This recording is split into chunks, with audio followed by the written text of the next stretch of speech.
Greetings, everyone! I just watched The War of the Worlds, the new film from Amazon that features Amazon products, Amazon delivery drivers, Amazon drones, Amazon gift cards, Amazon checkout baskets. Features a performance by Ice Cube as he stares dead eye into the center of a camera. Wow, this movie was bad. I hesitate to call it a movie. It seems mostly like an experiment to make a film entirely in post editing. This is a new film from Amazon, directed by Rich Lee, known for directing Eminem's Houdini music video. This is, I guess, his first directorial film. It's a bad start, man. It's a bad start. And I also saw Timur Bekmanikov's name in the credits. Ooh, how far we've fallen. But yeah, so this is ostensibly an adaptation of the classic, it's behind me there, classic H.G. Wells story, War of the Worlds, the first, as it were, alien invasion tale, at least the first widely popularized invasion tale, that has been adapted many times before. Famously, we've had a radio play by Orson Welles that scared a nation. There was a film from the 1950s that also featured some stellar special effects for the time and stuff that still kind of holds up today visually. Then there was the 2005 big budget Steven Spielberg adaptation, which modernized it, brought it into America. Well, I guess the 1951 did that first, but yeah, and that one was a very splashy film, but ultimately one that didn't satisfy viewers or really deliver a sort of typical Spielberg high. But that one at least had like a very dynamic opening and was visually very stunning.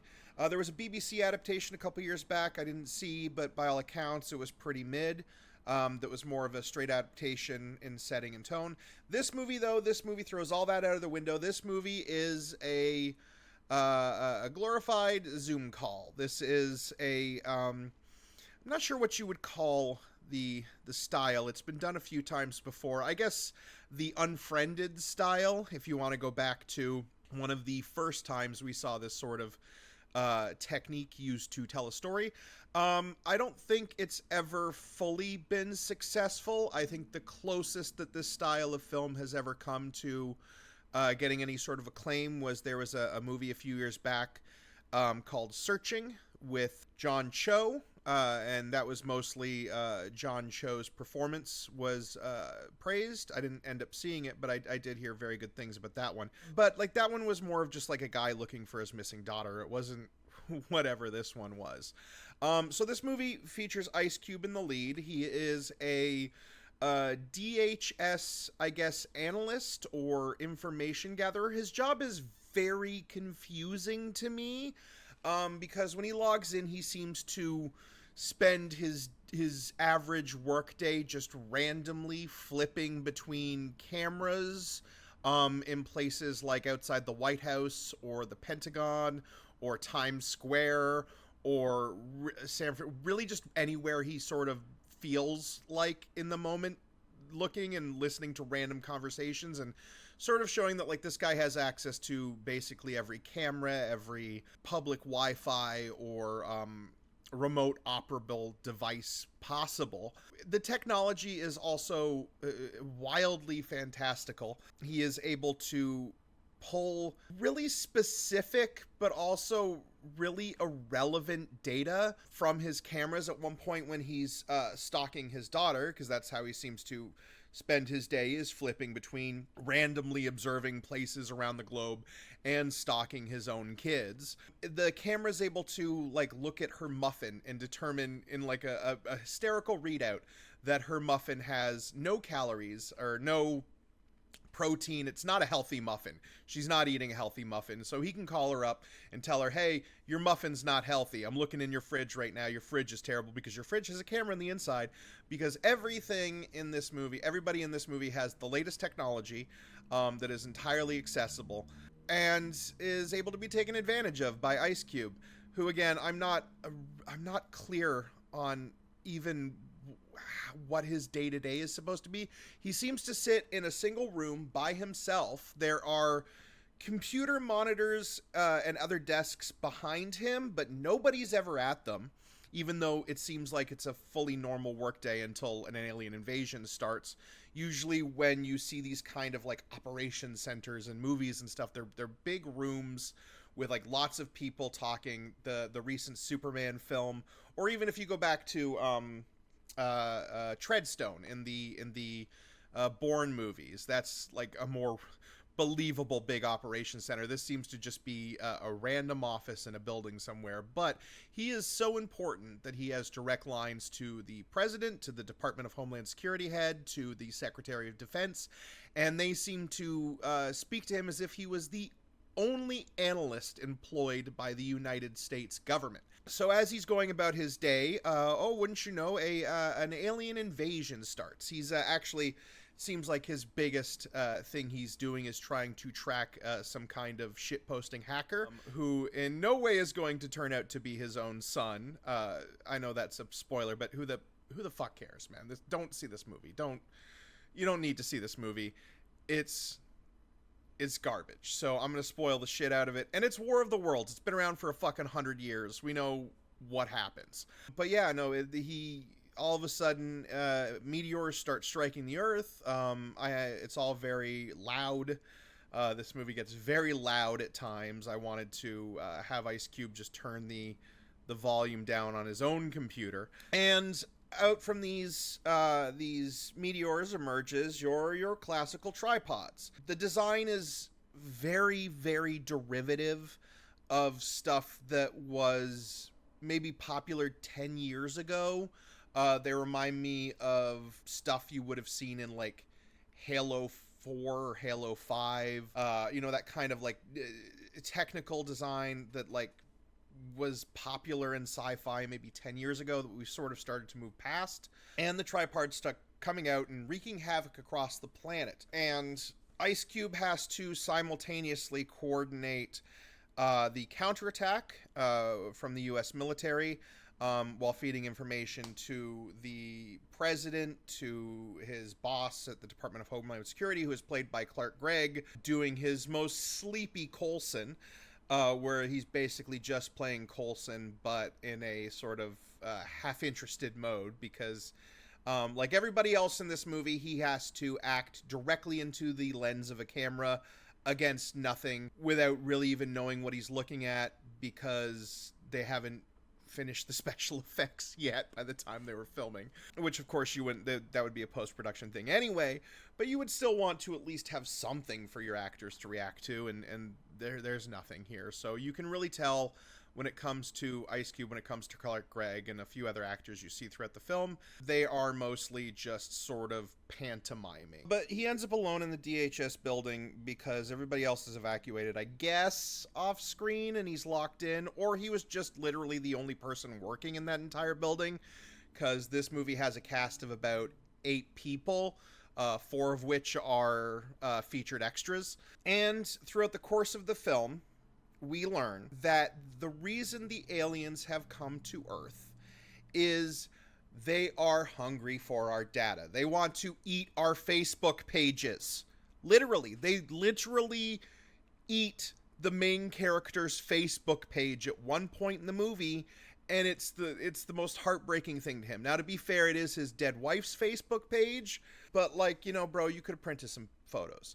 They want to consume it by using their tentacles to get into all the data centers around the world and then suck it up like a straw, because they are apparently half robot, half organic machines, I guess.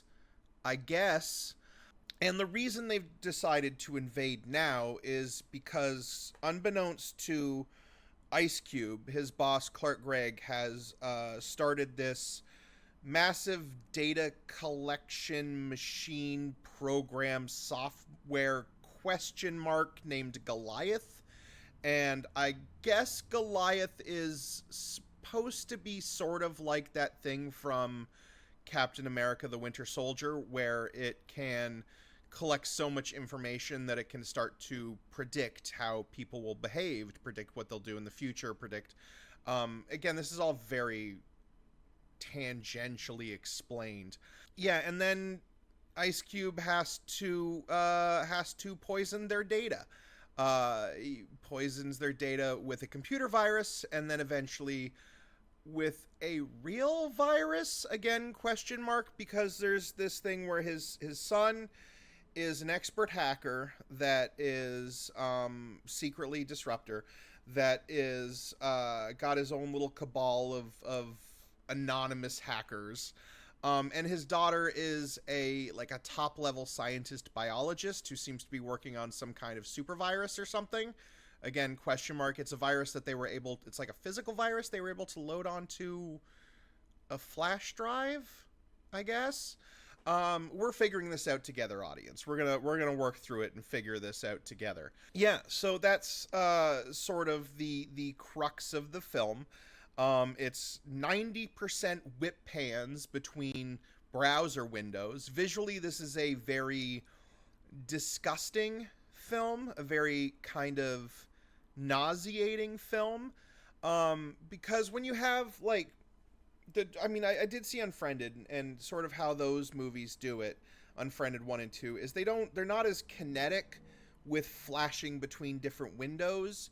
They do punch in on things occasionally, but for the most part they kind of let everything play out in the main browser screen. This film does not do that. This film does not trust that you are paying attention at any moment, because the camera is constantly smash zooming and whip panning from browser to window to Zoom call to WhatsApp call, to just his desktop, to icon, to picture, just constantly moving, making me feel like I'm gonna be nauseous from motion sickness. And also, whatever computer monitor he's using must be a 70-inch television, because the amount of stuff he's able to clearly and coherently fit on his screen at one time, at least from what I can tell from the constant whip pans, it's a lot. So he must be sitting in front of some kind of 4K television. His sort of emotional core, the attempt to give Ice Cube some kind of arc in this movie, basically comes down to he needs to be less controlling of his kids. He uses his government position and his massive data gathering technology, this magical sci-fi technology he seems to have, to track everything about his kids. His one son downloads a game off Steam, and he's like, you shouldn't be playing those games. And then he deletes it from his computer. But wouldn't you know it, because his kid was so good at playing video games, he can fly a Predator drone at the right time to save the day. And it looks just like his video game. Oh, what kismet, what foreshadowing in this film.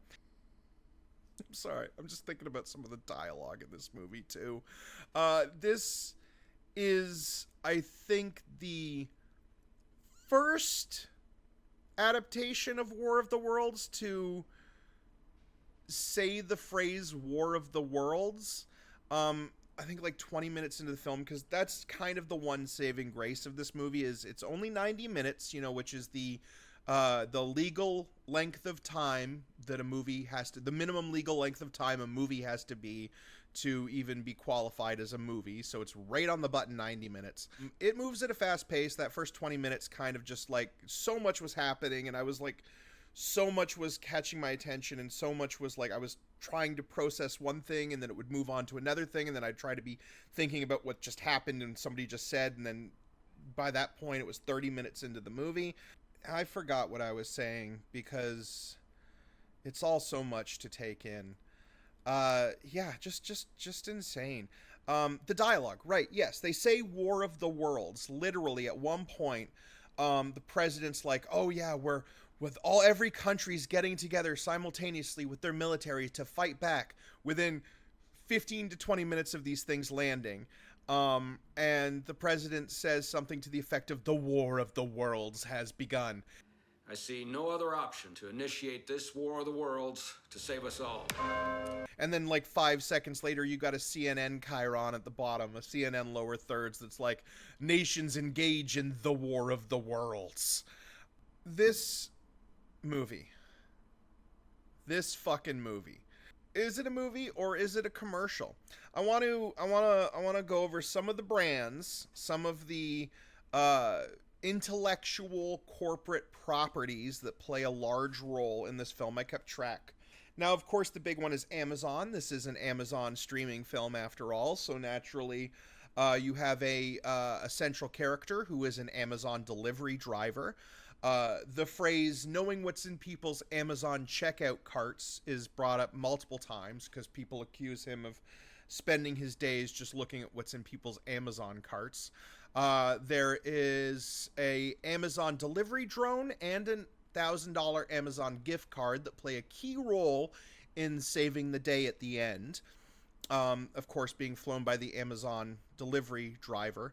And the Amazon delivery driver also uses packing tape to save Ice Cube's injured daughter at one point, because I guess they teach first aid triage in Amazon delivery school.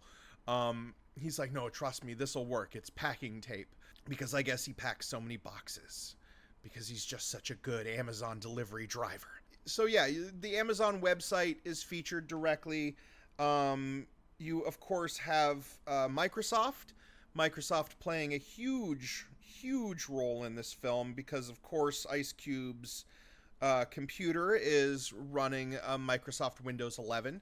And therefore he uses Microsoft Teams. He uses WhatsApp. I'm not sure if that's a Microsoft property or not. He uses, oh God, what else do we have here? Zoom. Zoom is featured many times.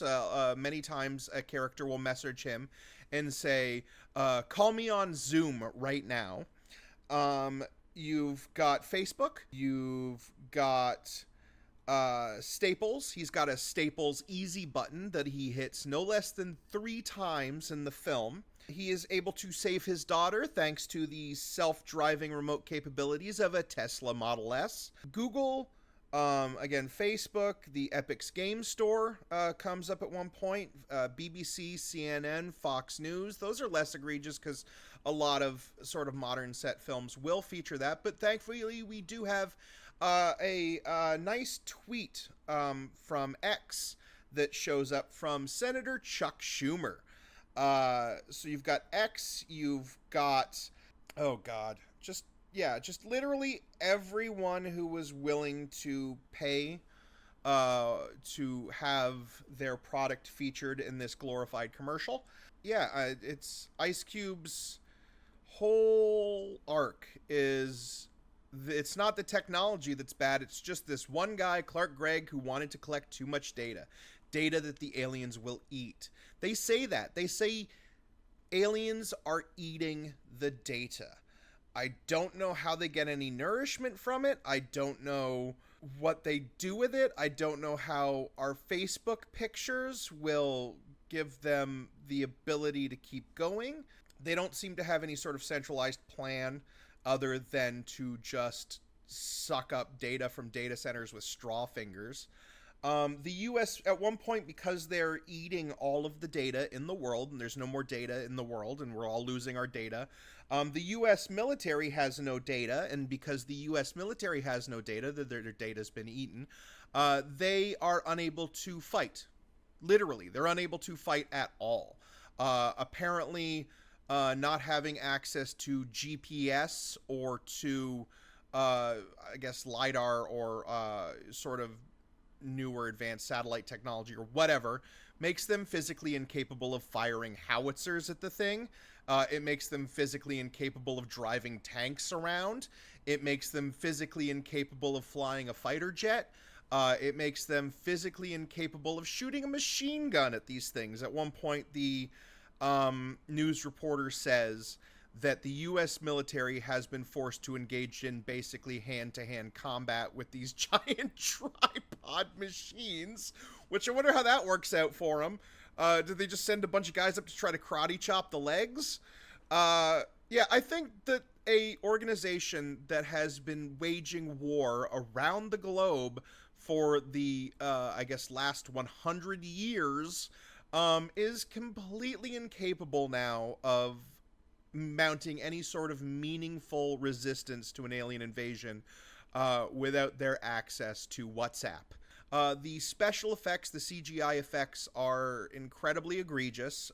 They are pasted plug-in effects. Like, I've noticed several explosions and smoke poofs and transition effects that were sort of wholesale off places like Artlist or Motion Array.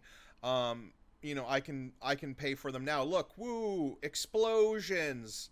It looks this good in the film. This is as good as it looks. Other really distasteful and egregious thing that I noticed was at several points with all of his camera going to various war points.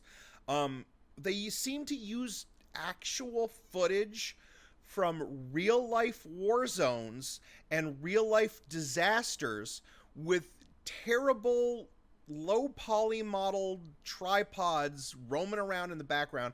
I swear to God, I saw one shot that must have been from either Ukraine or Gaza, in which case, what the fuck are you doing? What are you doing? Really? You can't buy some stock footage of a war zone? You have to use actual news footage? And I'm sure if you ask the filmmakers, of which I'm sure they would call themselves filmmakers, they would say, no, that just adds to the realism. It adds to the immersion. No, it doesn't add to the immersion when the tiny little robots show up and they look like they're straight out of a PS2 video game. Everything top to bottom of this movie, bad musical score, incredibly generic when it happens, which is also off-putting because if this movie is supposed to be sort of immersive in the sense that it doesn't break the kayfabe of being like a screen recording, why is there non-diegetic score? That doesn't add anything necessarily. The film would almost be more stark and more sort of, I hesitate to say realistic or creepy if they left sort of any score out of it, but no, they can't help but going with the big bombastic music during the big climactic Amazon drone delivery scene. I just finished watching it like 5 minutes ago, so it's all running through my brain right now, and it's all just so offensive and so bad. I had to look up who the director was because I don't think I saw a director's credit. They seemed more concerned with citing the multiple producers on the film and multiple screenwriters, which shocked me that this movie had a screenplay. The dialogue seems AI generated, or at the very least, like someone took a pair of scissors and a bunch of action movie scripts from the 80s and just cut out the most cliche and straight to the point lines. Not a good movie. Not a good movie. Don't watch this one. Maybe if you want to laugh, like there are some very laugh out loud moments, unintentionally laugh out loud moments, like the aforementioned news report that the U.S. military is failing because they have no data. At least it was only 90 minutes. War of the Worlds, a classic piece of human literature that has existed for over 100 years, has now been reduced to a glorified Amazon commercial. All right, everybody, thank you so much for watching this.